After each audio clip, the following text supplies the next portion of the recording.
முல்லைத்தீவிலையும் பாயுது. எப்படி அடுக்கப்பட்டிருக்கின்ற பாருங்க. கத்திப்பாட்டு போல தாமரை பூ பூத்திருக்கின்ற பாருங்க. இந்த பாருங்க, பூதம் அடிக்கின கல்லுகளாக நம்பப்படுகின்றது. ஆனால் முல்லைத்தீவில் இப்படி ஒரு இடத்தை பார்த்துருக்கவே மாட்டீங்க நீங்கள். இதை தாண்டி அங்கால போகலாம். ட்ரோன் தண்ணிக்கெல்லாம் விழாது.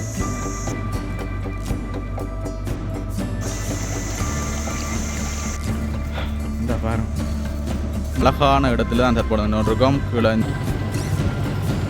கீழே அப்படியே மெல்ல மெல்லமாக இறங்கி இதெல்லாம் வச்சு அடுக்கி இருக்குது ஒரு பாறை. நம்ம ஒரு வேண்டிய நண்பர்களுக்கு வணக்கம். தற்போது நாங்கள் எங்க நிற்கிறோம் பார்த்தீங்கன்னா முல்லைத்தீவு ஒட்டுசுட்டாம் பகுதியில் நிற்கிறோம். முல்லைத்தீவு ஒட்டுசுட்டாம் பகுதியில் ஒரு அழகான பிரதேசத்தை நான் உங்களுக்கு காட்டப் போகின்றேன். அந்த அழகான பிரதேசம் ஒரு மர்மம் நிறைந்த பிரதேசமாக காணப்பட போகின்றது.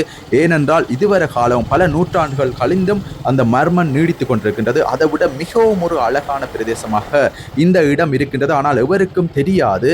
இன்றைய தினம் தான் நான் அங்கே போகின்றேன். இந்த வீடியோவில் நீங்கள் அதை பார்க்க போறீர்கள். தற்பொழுது பார்த்தீங்கன்னா நாங்கள் முத்தியங்கட்டு குளத்துக்கு பக்கத்தான் நிற்கிறோம். இந்த குளத்துக்கு பக்கத்தில் முத்து விநாயகர் ஆலயம் ஒன்று இருக்குது. பார்த்தீங்கன்னா தெரியும். இந்த பாருங்கோ, விநாயகர் எப்படி அருள் பாலித்து கொண்டிருக்கிறார். இந்த இடத்துல இருந்து இந்த ஆலமரம் நடுக்குள்ளே ஒரு பனைமரம் நிற்கிது பாருங்கோ. அழகான இடத்துல தான் தற்பொழுது இருக்கோம். கீழே வாய்க்கால் பாய்ந்து கொண்டிருக்கின்றது. அந்த இயற்கையான இந்த முத்தியங்கட்டு கிராமத்தில் தான் தற்பொழுது இருக்கோம். பாருங்கள், தண்ணி திறந்து விட்டுருக்காங்க. இந்த வாய்க்கால் எப்படி பாஞ்சு கொண்டு பாருங்க. இந்த அழகான ஒரு காட்சி, இயற்கையான ஒரு காட்சி இப்படியே நீட்டுக்கு பாருங்க. இதுதான் அந்த முத்தியங்கட்டு முத்து விநாயகர் ஆலயம். இந்த இயற்கை காத்தும் இந்த இயற்கை சூழ்ந்த இந்த அழகான கிராமம் மேலேயே மெய் சிலிர்க்க வைக்கின்றது. அருமையான காற்று வீசி கொண்டிருக்கின்றது. இந்த கொட்டும் வெயிலிலும் இந்த கொளுத்தும் வெயிலிலும் இந்த இடத்துல நிற்கக்குள்ள அவ்வளவுத்துக்கு ஒரு குளிர்மையாக இருக்குது. பாருங்கோ, தண்ணி பாயுது.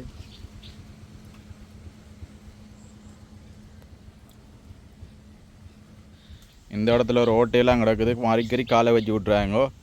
உள்ளே போக வேண்டியதான். இந்த இடத்தை தாண்டி நாங்கள் அந்த அழகான பிரதேசத்துக்கும் அந்த மர்மம் நிறைந்த பிரதேசத்துக்கு தான் தற்போது போய்கொண்டிருக்கிறோம். அந்த வழக்கமான பேர் அதுக்கு பூதம் அடிக்கின கல்லண்டு இங்கே இருக்கிறவங்க பரவலாக சொல்லினோம். ஆனால் உண்மையான பேர் அதுக்கு அது இல்லை. அது முத்தியங்கட்டு பிரதேசத்தில் இருக்கிற முத்து விநாயகர்புரம் என்ற பகுதியில் தான் அமைந்திருக்கின்றது. வயல்களும் இயற்கையும் சூழ்ந்த இந்த அழகான பிரதேசத்தில், இந்த அழகான கிராமத்தில் நிற்கிறோம். வயல்வெளிக்கு நடுவில் ஒரு சின்ன ஒரு குட்டை மாதிரி இருக்குது பாருங்க. அதுக்குள்ளே போல் தாமரை பூ பூத்துருக்கொண்டு பாருங்க. இந்த பாருங்க, இந்த மிகவும் ஒரு அழகான காட்சி அதில் இருக்குது. சுற்றி எங்கும் ஒரு வயல்வெளி. ஆனால் ஒரு நடுவுக்குள்ளே ஒரு சின்ன துண்டு பார்த்தீங்கன்னா தெரியும். அதுக்குள்ளே தான் இந்த தாமரைப்பூ. இவ்வளோ தாமரைப்பூவும் அழகாக காட்சி தருது. இது அந்த முத்தியங்கட்டு ரெண்டாலே சொர்க்கம்தான்னு சொல்லுவாங்க. பாருங்க. ஓகே நண்பர்களே, அந்த இடத்துக்கு நாங்கள் வந்திருக்கின்றோம். இதுதான் அந்த இடம், அதாவது பூதம் அடிக்கின கல் என்று பரவலாக பேசப்படுகின்ற இந்த இடம்தான். இந்த இடத்துல இருக்கிற அந்த கல்லுகள் அதாவது மிகப்பெரிய பிரமாண்டமான கல்லுகள் செங்குத்தாகவும் சமாந்திரமாகவும் நேர்த்தியாகவும் அடுக்கப்பட்டிருக்கின்றது. அது யார் அடிக்கின என்று இதுவரை காலமும் மர்மம் நிலவி கொண்டிருக்கின்றது. அதுதான் தெரியவில்லை. இந்த காட்டுக்குள்ளே உங்களுக்கு ஒரு சொர்க்கமான இடத்தை நான் உங்களுக்கு காட்ட போகின்றேன். நான் வந்ததில்லை ஒருத்தரம் பெருசாக. பாருங்கோ, சத்தம், அந்த சத்தம், நீர்வீழ்ச்சி சத்தம் தற்பொழுது கேட்டுக்கொண்டிருக்கின்றது.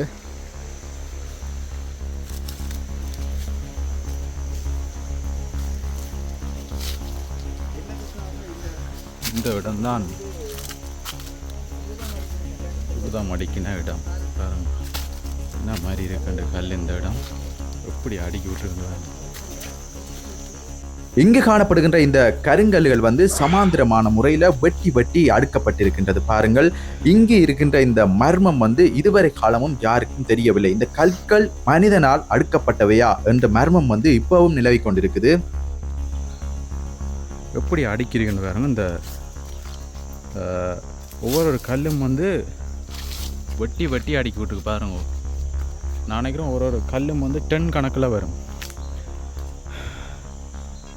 1000 கிலோ 2000 கிலோ வரும். இப்படி இந்த கல்லை எந்த ஒரு காலத்திலேயும் மனிதர்களால் இந்த கல் அடுக்க முடியாது. மனித வலுவால் இந்த கல் அடுக்க முடியாது. அதால் இந்த காலத்து மக்கள், அதாவது இப்போ இருக்கிற மக்கள் இதை அந்த காலத்து அரசர்கள் பூதங்களைத்தான்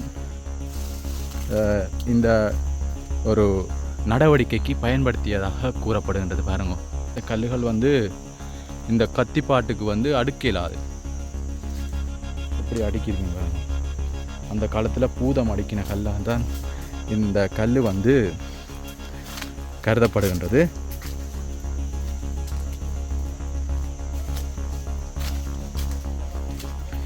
இந்த இடத்துக்கு வரைக்குமே கவனமாக இருக்கணும். பூச்சி புறான் பாம்புகள் உலாவுற இடம், அதை விட காட்டு விலங்குகளும் உலாவுற இடம். அதால் மிகவும் அவதானமாக இருக்கணும். பாருங்க எப்படி வச்சிருக்கணும் இந்த கல் ரெண்டு கத்திப்பாட்டுக்கு வச்சிருக்கு. இப்படி வந்து அடிக்கின பிறகு மற்ற கல் வந்து இப்படி வச்சிருக்கு. அந்த மண்ணரிப்பு ஏற்படாமலோ இல்லாட்டிக்கு எந்த ஒரு வெள்ளம் வந்தாலும் இதை அடித்து செல்லக்கூடிய அளவுக்கு இல்லாத மாதிரி வச்சிருக்கு. பாருங்க, அரணைகள் எல்லாம் உலாவை கொண்டு தெரியுது. இந்த இடத்துக்கு ஒரு தரம் வந்ததில்லை. எந்த அளவுக்கு நீட்டுக்கு இருக்குன்னு வேற வந்தா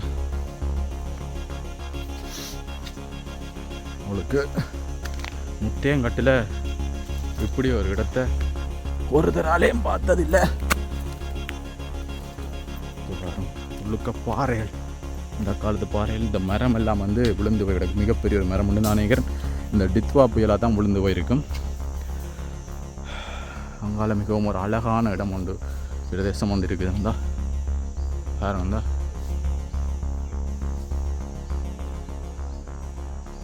இங்கே இருந்தபடியே முத்தையங்கட்டு தண்ணி பேராறு வழியாக அப்படியே செல்கின்றது. அப்படியே முல்லைத்தீவு கடல் நோக்கி செல்கின்றது.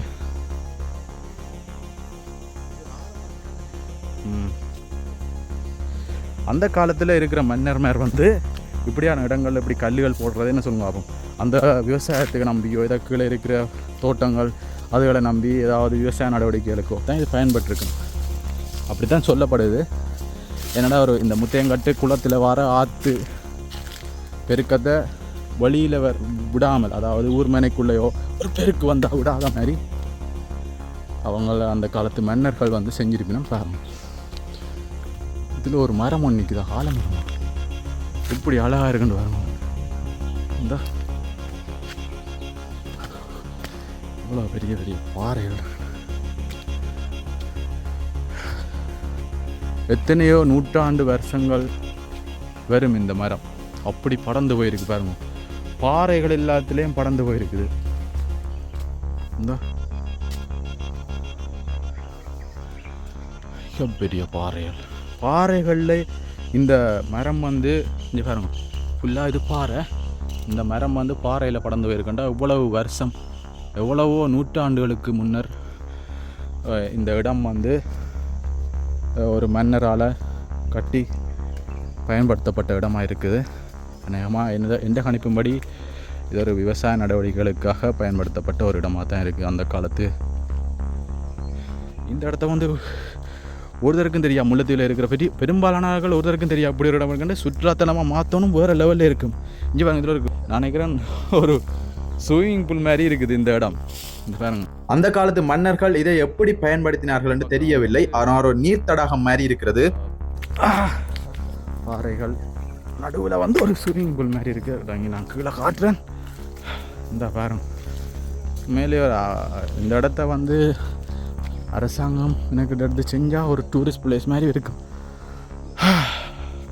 ஆனால் இந்த இடத்துக்கு வார சரியான கஷ்டம். பாறையில் பாருங்க, முத்தாயங்கட்டு காட்டுக்குள்ளே தான் தற்போது நின்று கொண்டிருக்கின்றோம். இந்த இடம் க்ளீன் ஆகி ஒரு பெர்ஃபெக்டான இடமாக இருந்ததுண்டா வேறு லெவல். இந்த பாருங்க, முத்தையங்கட்டிலேருந்து குளத்தில், அதாவது முத்தையங்கட்டு குளத்துலேருந்து தண்ணி இங்கே தான் வருகுது.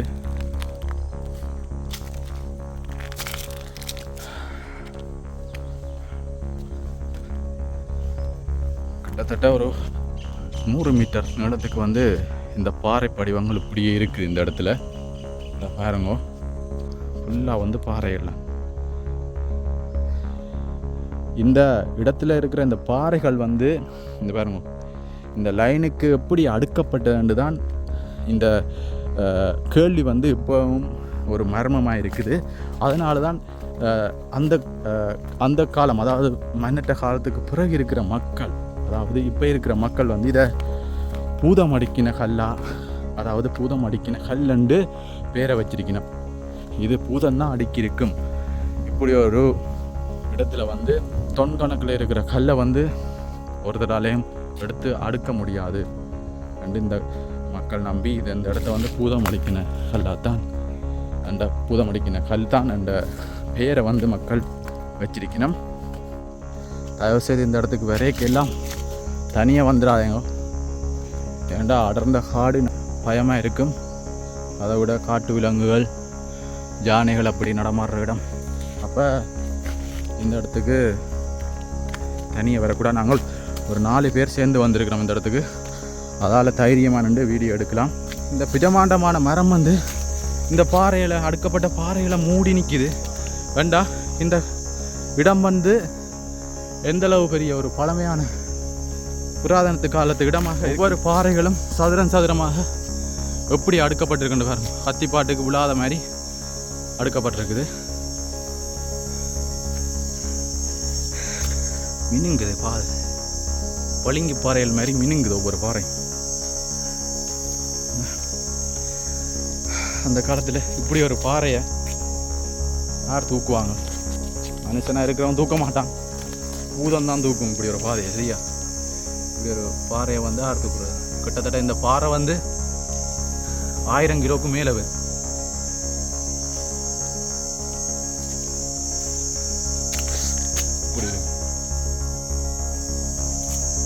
அருமை பிரமாண்டம்.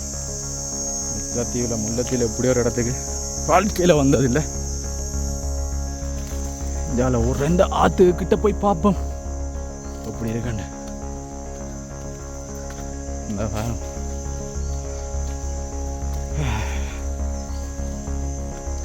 இதை தாண்டி அங்கால ஆற்றுக்கு போகணும். ஆனால் இது நிற்கிற மாதிரி இல்லை, தாழ்ப்பம் ஒன்று தாழ்ப்பம் இல்லையா நிற்காங்க. ஆனால் இந்த இடம் தாழ்ப்பம், இதுக்குள்ளே இறங்கக்கூடாது. அங்கால போகிறோண்டா அங்கே அந்த இடைக்குள்ளே பாறைகள் இருக்குது, அதில் மிதிச்சு போகலாம். இந்த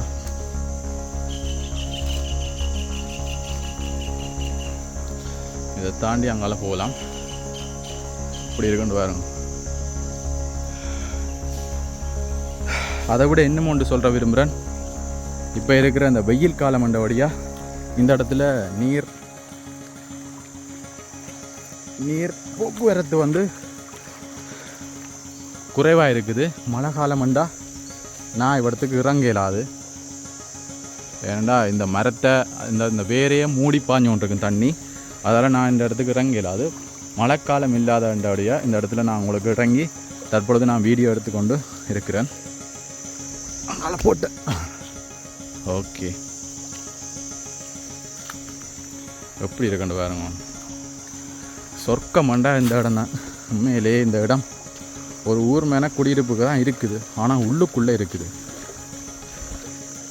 கிட்ட இந்த இடத்துக்கிட்ட கடை வசதியோ அல்லாட்டி அத்தியாவசிய வசதிகளோ ஒன்றும் இல்லை.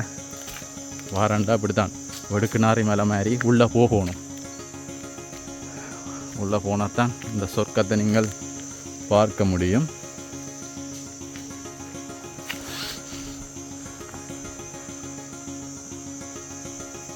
இப்படி வேணுங்க.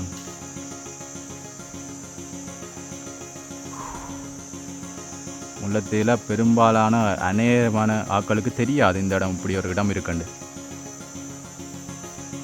இப்படி இருக்குண்டு பாருங்க. ஒரு ஆள் இருக்கிறார்.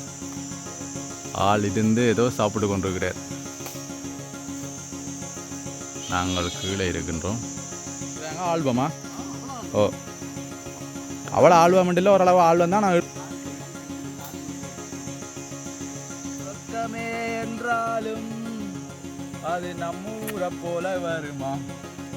அப்படியே தண்ணி பாய்ந்து பாருங்க. ஐஸ் கட்டி மாதிரி இருக்கு தண்ணி. குளிச்சா நல்லா தான் இருக்கணும், வேறு லெவலில் இருக்கும். இதுவரை காலம் நான் இந்த இடத்துக்கு வந்ததில்லை. இந்த தீவுலாம் இருக்கிறேன், வாரத்துக்கு சந்தர்ப்பம் கிடைச்சதில்லை.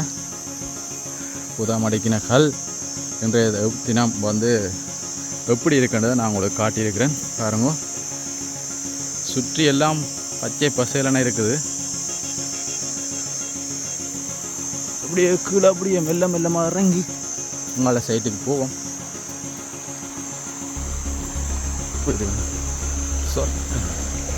நீர்வீழ்ச்சி மலையகத்தில் எப்படி பாயுதோ அதே மாதிரி முல்லைத்தீவிலையும் பாயுது. அருமை. இந்த பாருங்க இப்படி இருக்குண்டு. சுமார் ஒரு 100 மீட்டர் தூரத்துக்கு வந்து இந்த கல்லுகள் வந்து அடுக்கப்பட்டிருக்கு பாருங்க. இந்த நீர்வீழ்ச்சி அதாவது இந்த ஆற்றுக்குள்ளே இந்த பூதம் அடிக்கின கல் என்ற இடத்துல தான் இந்த நிற்கிறோம் இருக்கிறோம். சும்மா 100 மீட்டர் இடத்துக்கு வந்து இந்த இடம் 2 பக்கம் இந்த இடத்துல அடுக்கி இருக்க காணக்கூடிய இருக்குது பாருங்க. இவ்வளவு டன் கணக்கில், அதாவது ஒரு கல்லும் வந்து 2000-3000 கிலோ வரும் பாருங்க. இந்த கல்லுகளை வந்து எப்படி அந்த காலத்தில் அடுக்கினார்கள் என்றதான் இந்த கேள்வி. அந்த கேள்விக்கான பதில் இதுவரைக்கும் ஒருத்தருக்கும் தெரியாது. அதனால் இந்த இடம் பூதம் அடுக்கின கல் என்று பெயர் பெற்றிருக்கின்றது. பாருங்க எப்படி அடிக்கிறீங்க பாருங்க. இந்த இடத்துல எப்படி அடிக்கிறீங்கன்னு பாருங்க. இது வந்து பாறைகள் எல்லாம் நீங்கள் அதுவாக வந்த இடம் வந்து நினைக்காங்க தானா தோன்றின பாறைகள் இதெல்லாம் வச்சு அடுக்கி இருக்குது. ஒரு பாறையும் துண்டு துண்டாக வச்சு அடுக்கி இருக்குது. இந்த 2 பக்கம் அடுக்கி இருக்குது பாருங்க. இந்த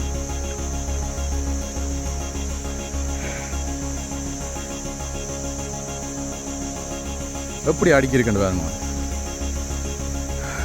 இந்த தண்ணி ஐஸ் கட்டி மாதிரி இருக்குது, ஜில்லண்டு இருக்குது.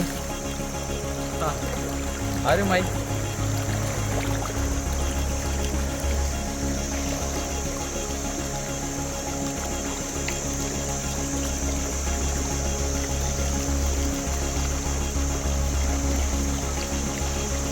ஹலோ 2 குட்டி பிள்ளைகள்கிட்ட நம்ம பாருங்க.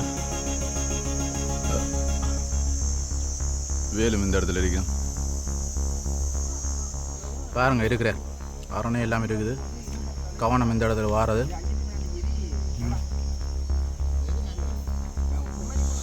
இந்த இடத்த வந்து ட்ரோன் எடுத்தால் அப்படி இருக்கும், ட்ரோன் வீடியோவில் எடுத்தால் அப்படி இருக்குமென்று தான் நான் உங்களுக்கு காட்ட போகிறேன். எப்படி இருக்குமெண்டு வீடியோவில் தான் தெரியும். பொறாமப்படாதுடாப்பா, ட்ரோன் தண்ணிக்கெல்லாம் விழாது.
ஓகே நண்பர்களே, வன்னி பிரதேசத்துல இப்படி ஒரு அழகான எழில் கொஞ்சம் ஒரு இடமாகவும் மர்மம் நிறைந்த ஒரு இடமாகவும் இந்த முத்தையங்காட்டு பிரதேசம் அமைந்திருக்கின்றது. அந்த ஒரு இடத்துல இருக்கிற ஒரு அழகான காட்சியை தான் நான் உங்களுக்கு இந்த வீடியோவில் இன்றைய தினம் காட்டியிருக்கின்றேன். மற்றும் ஒரு வீடியோவில் சந்திப்போம். நன்றி, வணக்கம்.